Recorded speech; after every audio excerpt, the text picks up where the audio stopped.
Kanya-kanyang putahe pero tulong-tulong pa rin na may handa sa iisang lamesa upang sa ganon may mapagsaluhan kasama ng pamilya at mga kaibigan sa iisang lugar na talagang lahat kami namangha sa taglay nitong kagandahan at katahimikan. Kaya samahan nyo kami ng ilang minuto at dadalhin ko kayo sa ibang tanawin ng aking outdoor cooking na may kasamang kasiyahan.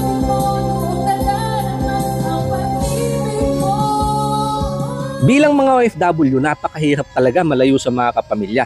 At upang maibsan ang aming mga pangungulila, lumalabas din kami paminsan-minsan kasama ng mga extended family namin dito sa bansang Thailand. At para naman may mapagsaluhan sa pagkakataong ito, kambing naman ang amin napagkasunduan. Bandang probinsya ang aming lugar kaya ako na naatasan na maghanap. Sakto may mga alam na din ako nagbebenta sa paligid dahil isa nga din ito sa hilig ko. Kaya kumuha lang ako ng isang piraso, 22 kilos. Pwede na to. 140 baht ang kilo kaya pumalo siya ng 3,080 baht. At naglalaro naman sa halagang 4,600 kung i-convert naman sa peso. Ano sa tingin nyo mga kanayon, pasok na ba sa presyo? Pagdating sa bahay, agad ko lang ito nilinisan.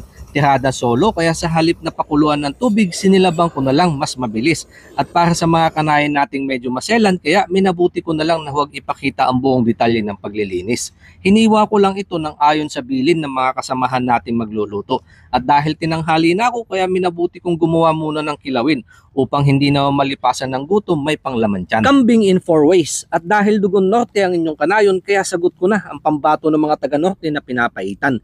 Hiniwa ko lang yung laman loob pagkatapos kong mapakuluan habang nanananghalian at kinuha yung pinakamurang bituka dahil ito yung gagamitin kong pampapait. Saka ako nagisa na sibuyas, bawang at luya para sa aroma at inilagay yung karne kasama ng pampaalat na patis, paminta at beef cubes na pampalasa. Dito ko na din isinama yung murang bituka para kumapit ang pait. Patutuyuan ko lang ito ng katas hanggang sa masangkot siya. Ito yung paraan ko upang mabawasan yung kanyang amoy at sakalansa. Inumpisahan ko nandito lutuin dahil iniisip ko baka kulangin yung mga gagamitin na yung pagsasalangan kapag nagkasabay-sabay. At upang sa ganun makatulong din sa paghahanda kung ano pa ang kanilang mga kailangan. Saka ko ito isinalin sa kaserola at tumawid sa isang mahiwagang lagusan. Dito ko na itinuloy ang pagluluto. Nagdagdag lang ako ng sabaw at pampaasim na suka. Nag-adjust ako ng timpla dahil may mga kasamahan din kayong baka hindi pa sanay sa gantong pinapaitan. At saka ako naglagay na siling haba. Iniwan ko lang ito ng mahina ang apoy upang mas mapalambot, kumukulo lang. Mas masarap itong ihain kapag mainit pa ang sabaw. At habang inihintay ko makatapos sa pagluluto sila Kautol Mukbang, Mami Will in Thailand at Labasero TH. Sa paraan naman po ng kanilang pagluluto, pasyalan nyo lang yung kanilang Facebook page para sa iba pang version nila kung paano gawin sa ibang putahe ang kambing. Kasama din namin dito sina Sawadi Paps at Memories. Mga content creator din po dito sa Thailand. Sunod naming inihanda ang aming lamesa at para sa mas detalyadong paliwanag sa lugar na aming pinuntahan, abangan nyo po sa mga susunod kong upload. Sumakto kami sa aming target time dahil ito ang aming magiging hapunan. Kaya inilapit lang namin sa Diyos upang pasalamatan. Nilalapit po namin naman biyaya na sa aming harapan. Sana'y basbasan po at gabayan ng mga pamilya kami magkakaibigan sa araw na ito. Sa pangalan ni Jesus, Amen. Amen. Okay. Kain na. Balat. Yan mo. Sarap.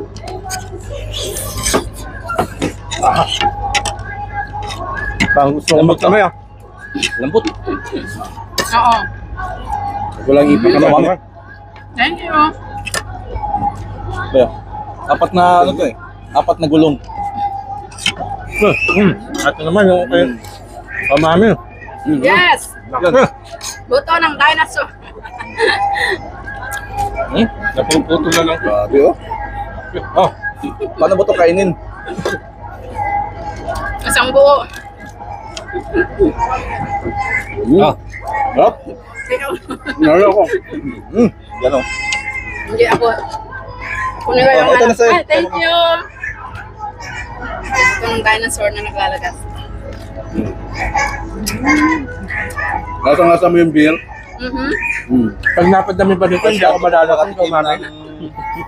Pagkain na may beer. Hindi na, napunta na sa kambing yung kalasingan.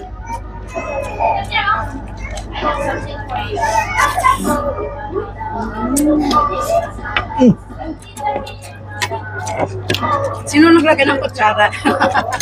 Magkakamay din pala.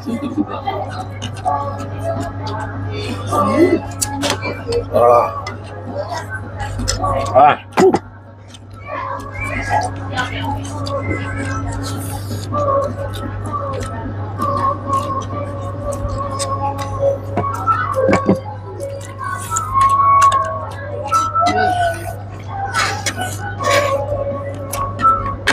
Miss natin tayo.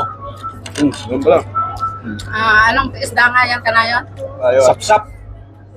Sap-sap.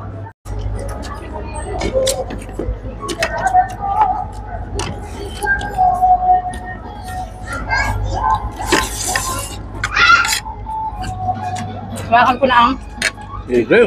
ladi kanya so in front of it. Atin ko para sa ating lahat. Marami pa ako. Dinosaur! Okay pa ako. Diba? Marami pa to. Wow, wow, wow, wow. Wow. Laki. Ribs. Natin. Oo to, santol. Mas gusto. Sinantolan. May katato, Mama Will. Yes. May side dish po tayo. Sinantolan. Tsaka hipon. Gusto ko pa kami ng kaldereta pre, hindi ko mabot. Padiret. Kunan mo na ako ng isang buo. Sasa natin sa ano, sukal. Yan. Yan po to. Uyo. Ang sarap.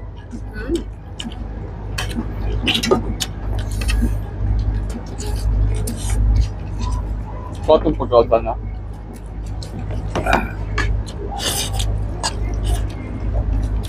Muna ako ng kami.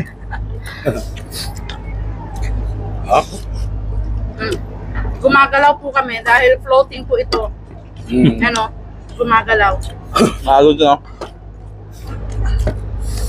Ikaw ka na yun. Kamin. Sabi, Mamaya ako magdadagdag pagkatapos natin. Hindi ako makapresto, gusto ko ang nakatayo. sarap, hindi ka makapagsalita. Alam mo nang usap-usap. Dala.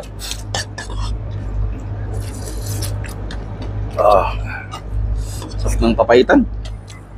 Sarap yung bukas pag ang over ba? Oo. Huwag mo natin ubusin. Hindi init. Sa bahaw. At ang lambot.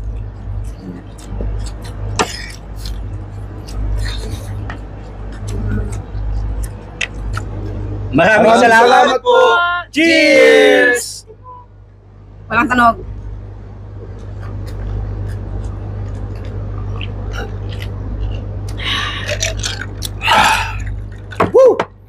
Ito naman po yung behind the scene after ng mukbang namin. Siyempre, dyan kasama natin yung ating mga pamilya. Sila naman po ang kakain. Ayan. Thank you. Thank you so much po at kasama din natin dito, Memories in Thailand. At your favorite dinosaur. At siyempre, kasama natin, Sawadi Pops is in the house. Yeah! Hi.